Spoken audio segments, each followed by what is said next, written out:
We're so glad you've joined us on the ERLC podcast to explore how the Bible addresses important cultural issues pertaining to life, religious liberty, marriage and family, and human dignity, and how we can walk in wisdom for God's glory and for the flourishing of our neighbors.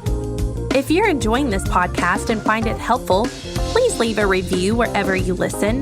This will help more people find and benefit from what we're learning together. We are grateful for the time you take to join us for these conversations.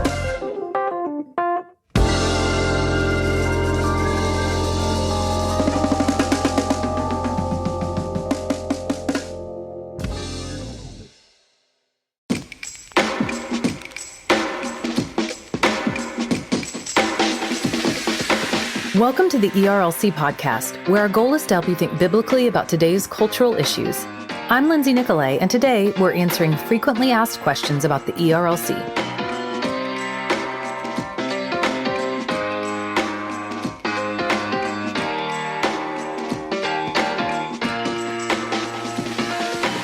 The ERLC was founded over 100 years ago with a dual mandate to speak into the public square while equipping our pastors and churches with resources to engage the culture on moral and ethical issues in areas such as life, religious liberty, marriage and family, and human dignity.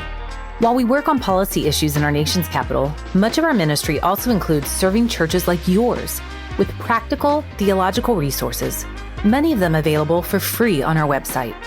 Our aim is to carry out our mission with the utmost integrity, which is why we're answering some of our most frequently asked questions on our podcast. In addition, we've provided a more extensive list at erlc.com/FAQs. On today's episode, you'll hear from Brent Leatherwood, President of the ERLC, Miles Mullin, Vice President and Chief of Staff at the ERLC, and Bobby Reed, Chief Financial Officer of the ERLC, about how we go about serving churches, how we work with everyone from state conventions to our nation's leaders, and how we are funded. Now, let's turn to my conversation with Brent, Miles, and Bobby as we begin with how the ERLC serves Southern Baptist churches.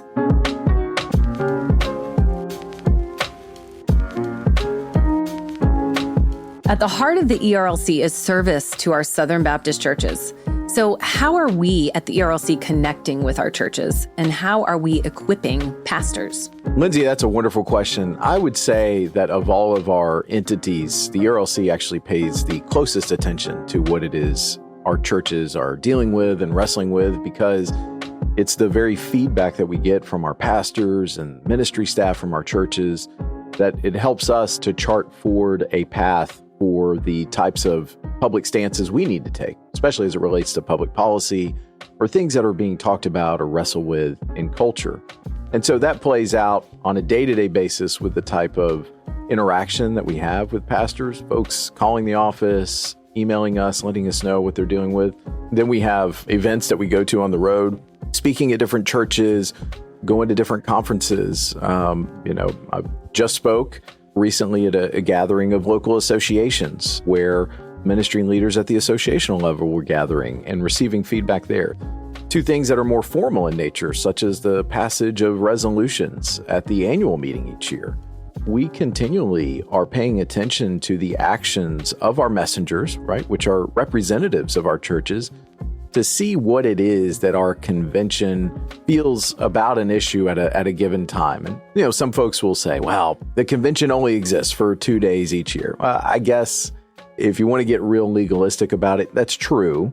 But I do think that those resolutions and the fact that our convention comes together on an annual basis, and if you start looking at those issues that our convention talks about or deals with, you can definitely see a trajectory that our convention is on. And it's a positive one. It's a hopeful one. It's one that is consistent with Scripture. And that is actually the way that we try and map out our stances to be consistent with that. In addition, one of the things that we've launched is the Resourcing the Church initiative, which is driven out of our research team. And the goal there is to address things in culture that are having an impact on the local church and pastors and other ministry leaders are dealing with in their ministry context. That initiative, it results in the publishing of church guides, which are on particular issues. We've published one on politics. We've published one on gender ideology. We just recently published one on the future of the pro-life movement, and then one on gambling, which is called Pay to Play. And some people said, well, why did you publish one on gambling? But it's precisely because we're listening to our state ethics leaders who are bringing information to us about how insidious gambling has become across their states, and also to pastors who are in the nitty-gritty of ministry every day, who are saying like, man, we've got this real problem in our church with young men coming addicted to gambling and the dopamine effects that has in a similar way to what we saw with porn and are continuing to see with porn, actually. But it would be really helpful to have some sort of resource that would help us address that from a ministry perspective. I know a guy who's in a ministry context who has a small group. There's 5 guys in this small group. He says 2 of them consistently talk about the way that they're really struggling with gambling.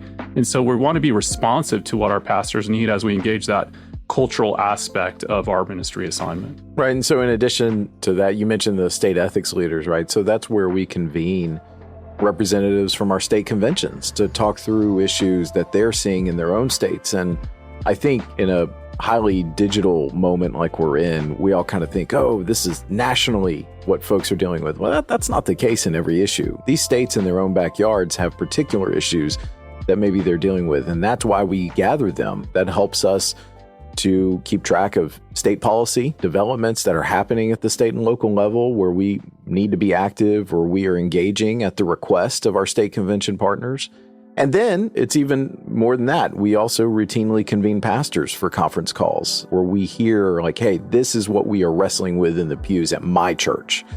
And so all of this helps to shape the stances that we take and the resources that we provide. So we've mentioned state conventions. What is the relationship between the ERLC and state conventions, and what does the process look like of working together? Well, I would say that compared to recent years, it's probably closer than it has been in quite some time. That's a group of leaders in the SBC that I would say often are underappreciated, in many ways overlooked, but they are incredibly important because they're actually that first real line where pastors tend to turn to for help. If there is something that is going on in a particular region, a lot of times they're not calling us, they're not calling the other national entities, they're calling their state execs.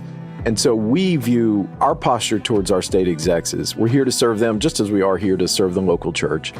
And we want to support them with resources or in some cases with action if it's needed, but we want to help them serve their church as well.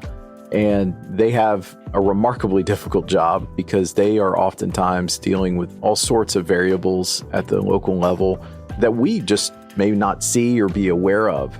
And so we have tried to really invest in our state execs and especially just letting them know we're here to serve them and they can call us at any time with feedback they're receiving. And I think because of that, there's been more robust lines of not just dialogue, but also partnership with our state conventions. Going back 3 administrations, even into the Land era, where I had the privilege of serving in that administration as well, we've had a posture at the ERLC that when we work on state level initiatives, we do that at the invitation of the state convention. And so we intentionally and very purposefully respect the boundaries of Southern Baptist polity and working with state conventions as being the front line of work, as Brent just said. And we're able to go and help state conventions when they invite us to do so. I kind of summarize that as like, we're not going to play in someone else's backyard unless we're invited over to their house. And you can see that last fall, we got involved with several of the abortion ballot initiatives that were in 10 of our states, but we didn't get involved with all of them because we asked the state conventions, hey, would you like us to weigh in here? Is this something that would be helpful for you? Or would we be stepping on your toes because you've already got something going, or there's something that you're working behind the scenes that we're not aware of with state legislatures? And so we want to do that at their invitation and with their cooperation, which demonstrates the best of what it means to be Baptist, is to cooperate together. And that we understand that may be frustrating to some people in a church somewhere who like, why is the ERLC saying something about this? But we want to respect that state convention and the leadership there who have a better understanding of what's going on in their particular locality than we would at the national level. Right. I mean, it's a posture of deference towards our state leaders. They are in those positions of authority, And I assume the best that they are monitoring things or they are helping churches out. And so we want to be a partner with them, and we're going to act upon their request. And look, Miles pointing out the ballot questions that were before voters in those states. There were some states that said, hey, we actually feel like we've got a good handle on this. You know, if you could do maybe some analysis, that's great. But otherwise, we feel pretty good about our plan. And other states are like, man, we just don't have the bandwidth. Please lean in as much as you can. And so it's that sort of service and support that we provide to our state execs that I realize in a moment of social media where things get hot real quick online, that may seem old-fashioned, but I think that no, that's a posture of real service that we are trying to bring here at the ERLC, and I think all of our national entities to an extent are trying to do that. So a recent example of this also happened in the state of Colorado. There is a, categorically heinous bill that steamrolls over religious liberty, parental rights, free speech, with a threat that if parents don't adhere to, whatever the latest definition of transgenderism is, that the children might actually be taken away from them. This, just in terms of scope, this bill was horrendous. And it's something that I think we were aware of, but the Colorado Baptists had not yet contacted us until it passed the state house, and the state executive there, Mike Proud, is doing a phenomenal job with the Colorado Baptist Convention. We had a conversation and he said, yeah, we're pretty tied up in terms of our team right now. So if y'all can join us in this, we would love it. So Mike and I real quickly worked on a joint letter to the state Senate, because it's been up for consideration there, telling these state senators in Colorado that the Colorado Baptists, first and foremost, but then us at the Ethics and Religious Liberty Commission as the public policy arm of the Southern Baptist Convention, we adamantly oppose this bill for all the reasons that I said before, and that this is not something that needs to be voted on. It doesn't need to come out of committee. If it does come up for a vote, vote against it, because we know that that accurately reflects the views of Colorado Baptists, our pastors in Colorado. So we did that. We also provided a bulletin insert for our churches, and we're continuing advocacy in our area because we realize that to actually work in this space, the public policy space, it's not just about tweeting harder. You actually have to engage with legislators and do so in a way where they can understand where you're coming from and that you have real credibility on this. And so those are the ways that these kind of partnerships develop. And again, there may have been a point in that conversation where Mike, as the head of the Colorado Baptists, he may have said, hey, we've got this. We've talked with some legislators. We know that this actually isn't moving. And so we don't want to make it some sort of high profile event. And I would understand that. And moreover, I would respect that because I trust him being a Baptist leader who is closer to the situation. I would trust that he's got the discernment to know when we need to lean in, when he needs help from us, when he's got it, when we need to call in other reinforcements. And I think that actually is the sentiment that the vast majority of Southern Baptists want out of their leaders, that we are cooperating and that we are deferring to those who are closest to the churches when action is needed or when we need to actually stand down. And so I think in that sense, this relationship's worked really well in this instance. That would be very similar to when the North American Mission Board or the state convention's evangelism department might want to go in and do a church planting in a particular neighborhood in your city. And a pastor or the group of pastors, the association, would want to be involved in where they're going to do that and how they're going to do that. It'd be very inappropriate for the North American Mission Board or the state convention to come into your neighborhood and plant a church without engaging you as a pastor and letting you be involved in that. And we want to respect that as well. So much of the work of the ERLC is public-facing on a national level. However, if you don't live in the hustle and bustle of DC, Washington, DC in particular, it might be difficult to see the work that we do on a daily basis. So what does the work of the ERLC look like in Washington, DC, and what kind of access do we actually have? Well, our team in DC generally will start the day just kind of mapping out the various meetings that they have to go to. Some of those meetings are coalitional in nature, which if anyone tries to tell you that, oh, you shouldn't be a part of coalitions, then they truly don't understand how Washington works. Washington works in many ways through coalitions, whether that's coalitions that are assembled on the U.S. House floor or the U.S. Senate floor, all the way through organizations like ours or to professional lobbyists. So that's the nature of the work. So you've got, what sort of coalition meetings do we need to be attending on that day? Or what sort of meetings do we have on Capitol Hill or with the administration? And then, of course, on top of that are team meetings, So what is it internally in the ERLC that they need to figure into that? So a lot of those involve meetings with me. Just because of my public policy background, that's an area of interest and passion for me. Sometimes it's larger gatherings like our staff meeting, update the entire team on some of the ways that our priorities are advancing in Washington.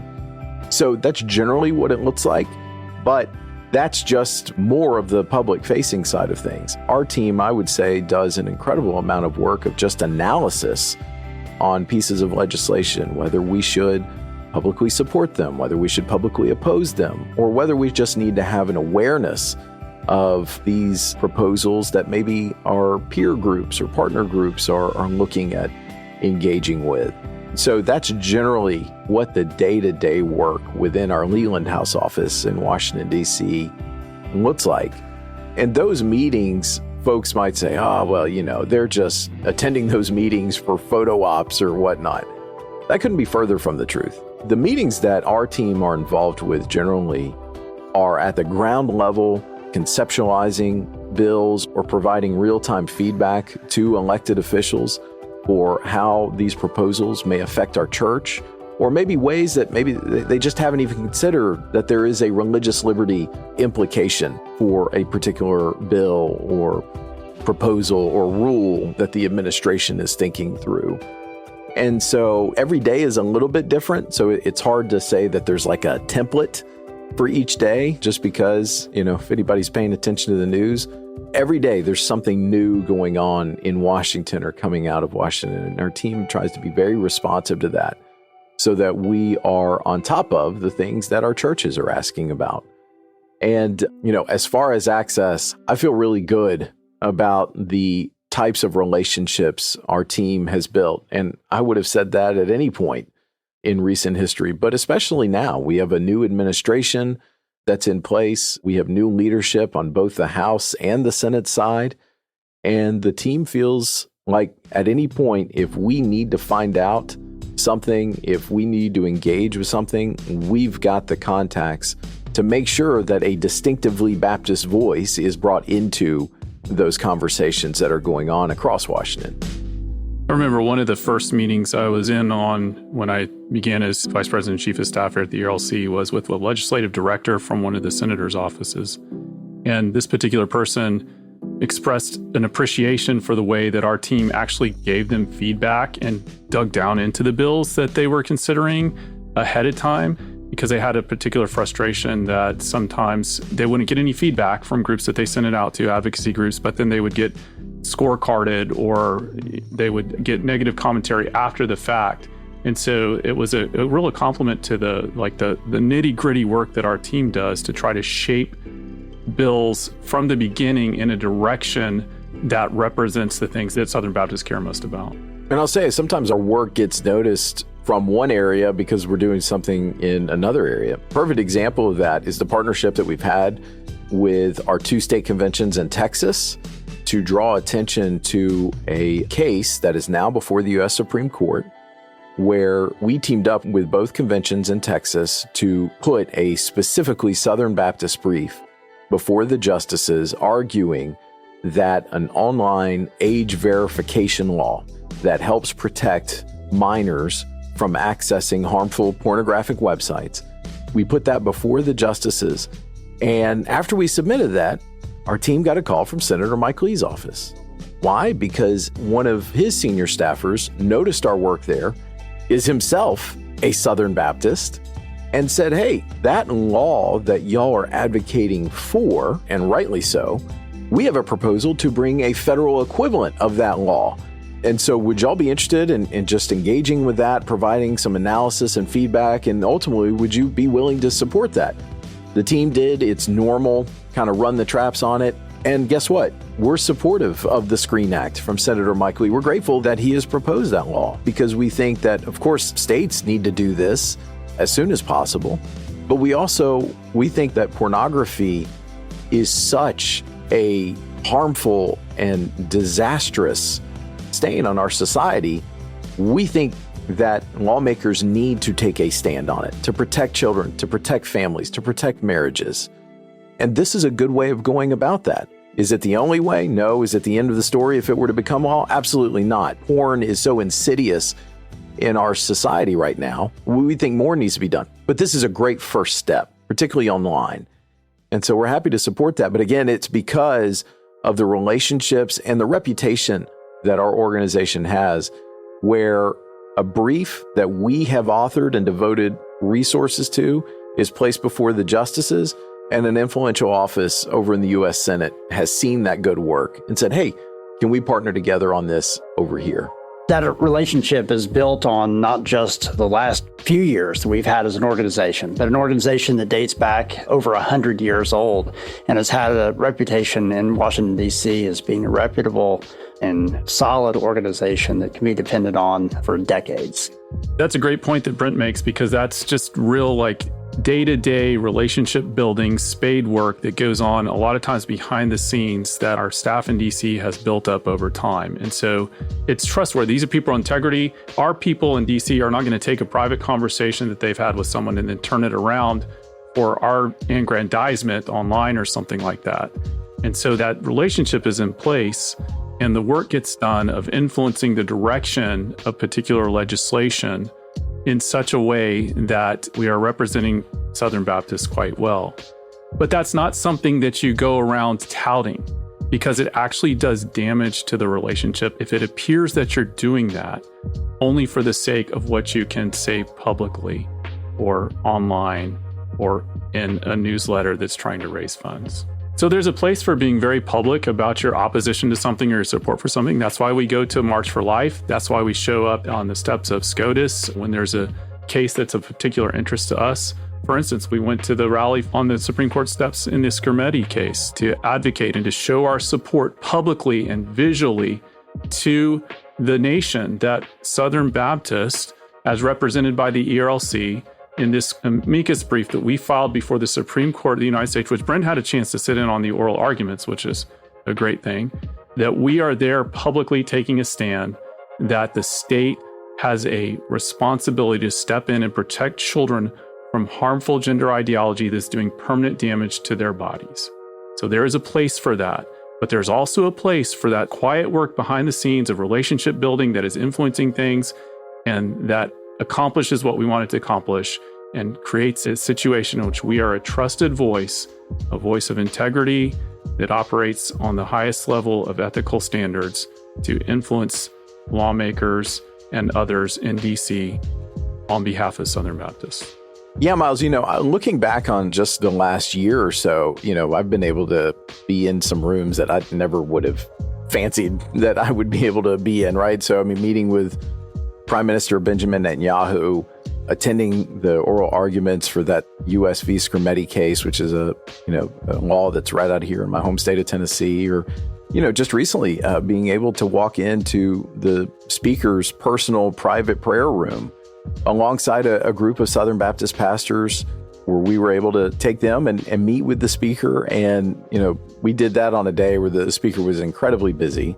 Speaker Johnson, fellow Southern Baptist, I had a sense that if he knew that there were a handful of SBC pastors walking around the Capitol, that he might take a few minutes with us, and he did. But he was just coming out of a meeting with his colleague, Majority Leader John Thune from the U.S. Senate, and they're talking about the budget reconciliation framework. And it was just before a meeting he was having with the House Majority Leader, Steve Scalise. And so the fact that he was able to make time for us in such a busy day and walk us out onto the speaker's balcony and just talk through some of the very big issues that the speaker is having to deal with right now, but then invite us into his private prayer room and just talk to us about the very fact that he has that office, the issues that he brings before the Lord, just some of the things that he was able to share with us. That's such a meaningful moment. That's not something everybody gets to do. And that whole trip that those pastors were able to be a part of, I mean, the main reason we brought them up to DC is because we're in this big push right now, leading the effort to defund Planned Parenthood. And obviously, probably most listeners of this know about our petition that's attracted tens of thousands of Southern Baptists signing it. We presented that to the leaders in both the House and the Senate, but we were bringing them up there to amplify that so that these leaders like Speaker Johnson, like Senator James Lankford, like Senator Ted Cruz, Congressman Kevin Hern, we wanted them to see that it's not just us at the ERLC that believe this is important. We do, but this is actually reflective of what our pastors at the local level are preaching about, the way that they feel about the destructive actions that Planned Parenthood takes, the ways that the predatory abortion industry just annihilates life. And it is offensive that to this day, that taxpayer dollars continually go to this organization, at least over $700 million per year. Like, that has to stop. And we felt it was appropriate to bring pastors to Washington, D.C. so that these leaders can hear firsthand from constituents around the nation who are leading churches and say, this has to stop. You know, the Republican Party for years has made a commitment, a pledge to do this. Well, in a time where Republicans control the White House, the House, and the Senate, it's time to follow through on that. Even though it might be, politically difficult, this needs to happen. Too many lives are being eradicated by the abortion industry. It has to stop. And our taxpayer dollars certainly shouldn't fund it. So, I mean, obviously, we're not content to just say, well, taxpayer dollars shouldn't go to it. We want this ended entirely at the state level, at the national level. But walking into those rooms and being able to bring pastors in there to show that when we put something down on paper, whether it's with a letter that we author, whether it's with a coalition letter that we're a part of, we are truly reflecting the will of our churches and our pastors. That trip to DC, it was just so meaningful, not only because of the rooms that these pastors got to walk into and the national leaders that they got to meet with, but just because I think they were able to see that there's these other pastors in other states that feel just as strongly about these issues. And so in that sense, I think it was reflective of the very best of Baptist cooperation. We need to keep in mind this ERLC is a 501c3 organization and not a 501c4 organization. And that makes a big difference in how we posture ourselves in DC, simply among other organizations, some of which who are paid lobbyists. That's how they exchange their funds. That's how they do their work. We are specifically an issues advocacy organization. And so we just have to approach things through appropriate tones in that way. That's something that's been very important to the Southern Baptists and it's very important to the ERLC for decades. Some specific ways in which we've done that recently have been in the Biden administration. Obviously, the context was very different. We were fighting kind of a rearguard action against a progressive, aggressive ideology that was trying to press forward as much as they could to use the rulemaking process that gives guidance to federal departments for their progressive ideology.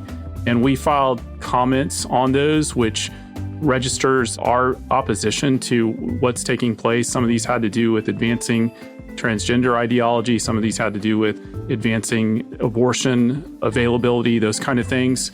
And that has the effect of slowing down the process itself in hopes that it can maybe stall out and maybe a different administration will come into the Oval Office that will change the direction. It also, because the ERLC does have a good reputation, even among those that we find ourselves most often on the other side from, it also has sometimes the effect that they actually listen. And in addition, there were several other rules that were changed enough that it gave some additional religious liberty protections that we were very concerned about, which was precisely why we registered those concerns in the federal rulemaking process. That's right, Miles. Last December at the end of the Biden administration, because of our advocacy, not solely because, I don't want to say that just for, our purposes, but we were certainly a very loud voice contesting various things that the Biden administration was doing as it relates to gender ideology and abortion. There were multiple proposed executive actions that were in the pipeline that were withdrawn. And I know for a fact just based on some of the contacts that we had, our voice made a difference in that. And that doesn't mean that we got everything we wanted, certainly with just all the harmful actions that we saw during the Biden administration. But I know that they were paying attention to what we said. And that's because, look, regardless of who is in office, we are consistently delivering a message that's not based on partisan politics, not based on political ideologies. No, it's rooted in Scripture. It's reflective of the Baptist faith and message, and it's responsive to what our messengers do at each annual meeting. That is the foundation of the public stances that we take. And so we get credit for that from Republicans, from Democrats, from progressives, from conservatives, because they know that we are a consistent voice, even when they disagree with it. So obviously, when President Trump was elected in November 2024, things changed quite a bit. And so in light of that, we sent a letter to the Trump transition team highlighting 5 things that we thought were kind of things that they could do and that represented things that Southern Baptists cared about most, such as fully enforce the Hyde Amendment, such as reinstitute the Mexico City policy, which prohibited taxpayer monies from going towards any type of international abortion funding, revoking the Executive Order 13988, which is preventing discrimination on the basis of gender ideology and sexual orientation, SOGI stuff, and undoing the anti-life, anti-religious liberty, and pro-gender ideology rulemaking that had been advanced by the Biden administration.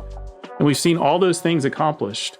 We also asked for one more thing. You're right. We have asked the Trump administration to re-implement the regulations on the abortion pill. We know now that over half of abortions, they come from these toxic chemicals, and it harms women. And obviously, it takes the life of preborn children. So at a minimum, we want those regulations back in place to stop the spread of it, but ultimately we are seeking an outright ban of these harmful, dangerous, deadly drugs. We mentioned coalitions when we talked about our work in Washington, D.C. and the importance of them. So how does the ERLC go about joining other organizations that are like-minded in certain issues? And these organizations aren't necessarily Southern Baptists.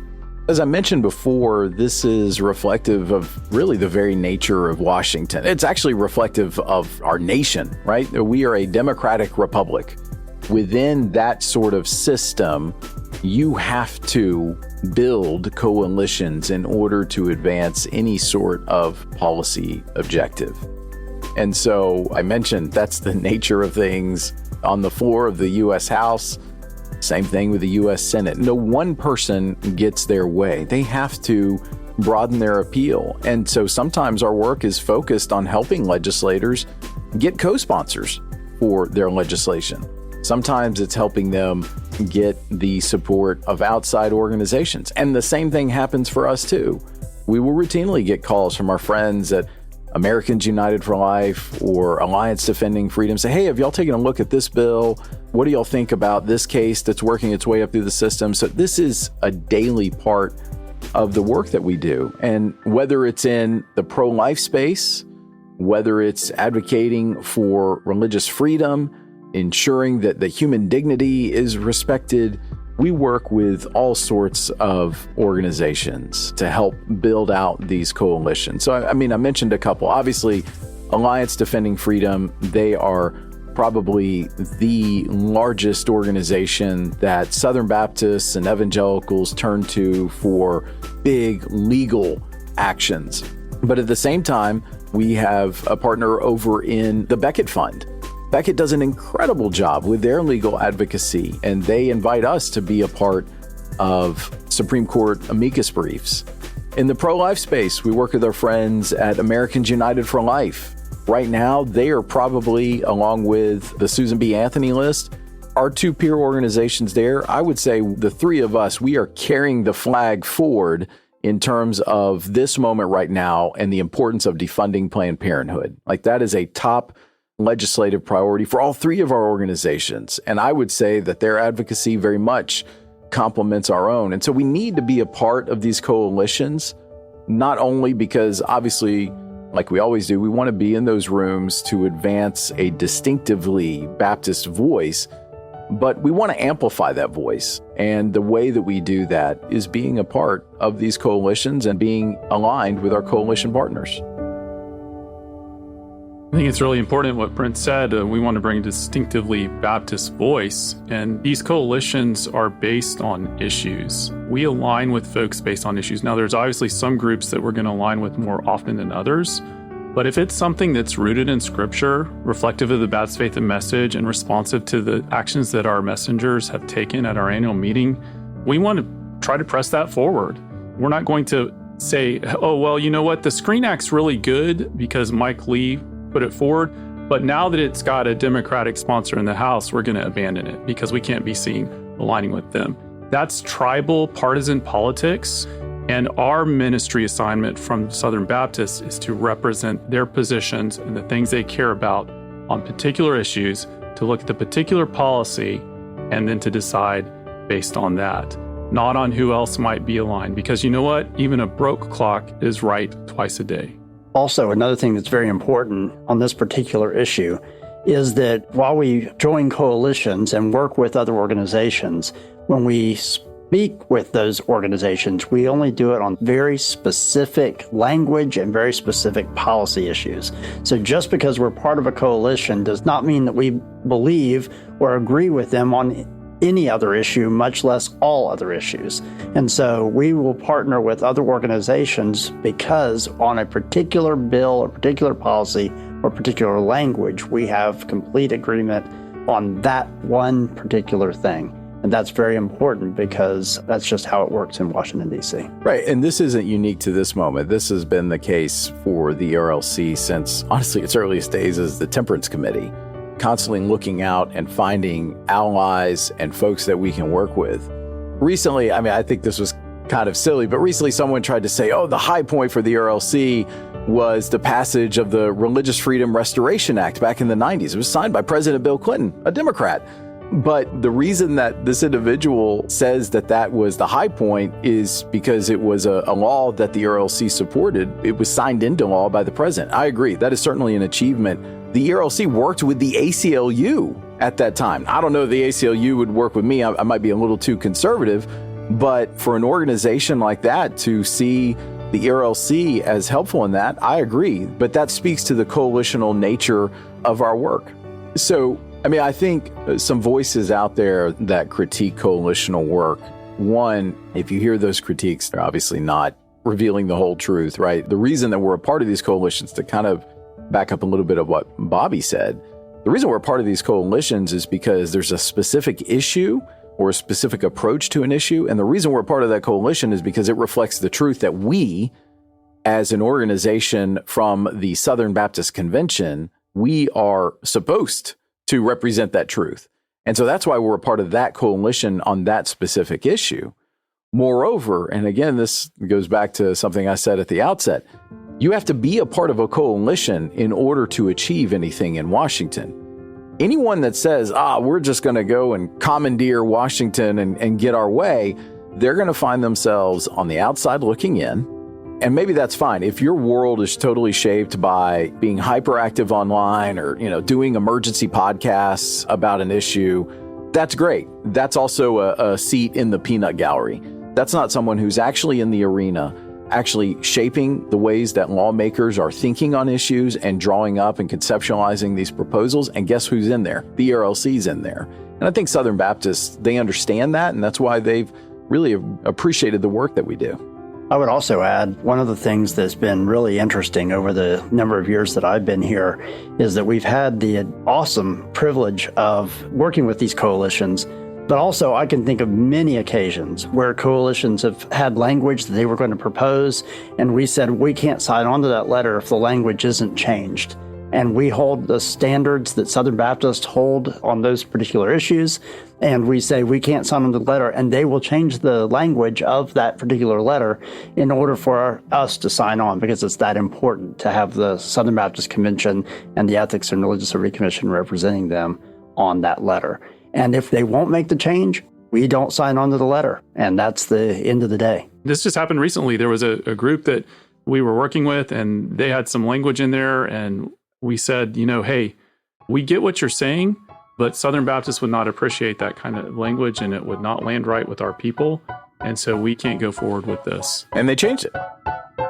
So one of our most frequently asked questions is about our finances. And as an organization that wants to be transparent, where does the ERLC receive its funding? Well, I would say not only do we want to be transparent, we are transparent with our finances. Our audit is done by an external auditor every year that's selected and chosen by the trustees that Southern Baptist have put in place over us. We answer to them, our trustees, and the auditor answers to them directly.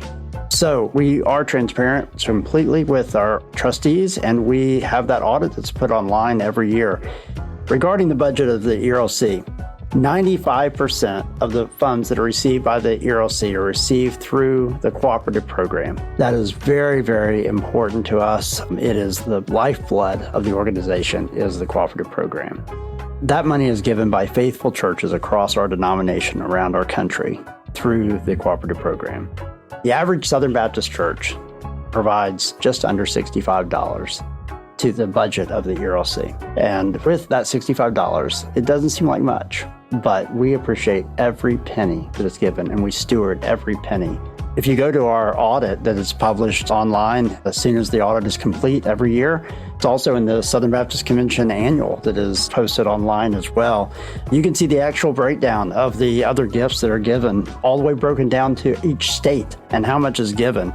And so you can see some of that money has come through state conventions and through the Southern Baptist Convention giving channels. And then a little bit portion of that money comes directly to us. But again, you can go to that audit and you can see by state the amount that is given for each of those other gifts. And then there's a small amount that are things like interest income and investment income and royalties and things like that we receive. But we only have just over a $3 million budget. At the end of the day, our total receipts are right at $3 million. And if you take a $3 million budget and you take 5% of it, you get about $150,000 in those other areas of income. And the vast majority of that is indeed interest. Right. I like when I'm out talking to churches, when I'm speaking to, different meetings or conferences, I will tout your work and the work of our teammate, Stacy, who works with you, because, you just mentioned our audit is online. We post that each and every year. We don't have some gigantic budget. I'm not saying that and I'm like, oh, pity us. I'm just saying, we don't have a giant budget. So honestly, it's pretty easy to see where the source of our income. It's from our churches, and we're grateful for that continued sacrificial giving from Southern Baptist. And in particular, a year like this, where we're celebrating 100 years of the cooperative program. It's through the innovative and ingenious nature of that structure that we're able to fund the work of the ERLC and the other national entities and our state conventions. And the list goes on and on of all the great things the CP has allowed us to do as a convention of churches. But particularly for us, we are grateful for it, and we want to make sure that folks understand the dollars that are received here, what they are put forward to. And I would argue that we are actually the most transparent of all the entities. And I want it to be that way. I want folks to know where we are receiving support from, how we're utilizing it, and that it's verified through a trusted third party like the organizations that are selected to do our audit. And so, Bobby, I just want to thank you publicly and show that, our work is out there. We have the most public ministry assignment of the entities. And I would say that our finances are actually the most public. And we want people to be able to trust their eyes because they can go see this for themselves at our website. We also have designated income, and all of our designated income is going to the Psalm 139 Project, which the Psalm 139 Project is a wonderful ministry that 100% of every dollar that's given to the Psalm 139 Project goes to either buy a machine or pay for the necessary training for that machine when it's placed in a crisis pregnancy center or pregnancy care center across the country, around the world, actually. We can say that now. The only funds we've received since Brent has been president of the ERLC has been for the operating budget, which we've already talked about, and for the life work that's done through the Psalm 139 Project and other life ministries. There are a lot of rumors out there that we're receiving hundreds of thousands of dollars from large billionaire donors, and that's just categorically false. The ERLC does not receive money from large outside donors. There's no exchange of money between us and coalition work. There's no exchange of money between us and other organizations like that. That is just not how we operate. It is the work of Southern Baptists, the faithful giving of Southern Baptists that has sustained our work for decades, and it continues today. On the frequently asked questions page at the very bottom of the financial section, it has my email address. And I've had that on there since last summer when we posted the frequently asked questions page, and I'm more than happy to answer questions. Compared to many other organizations that we work with in Washington, D.C., we have a relatively small budget with a very large assignment.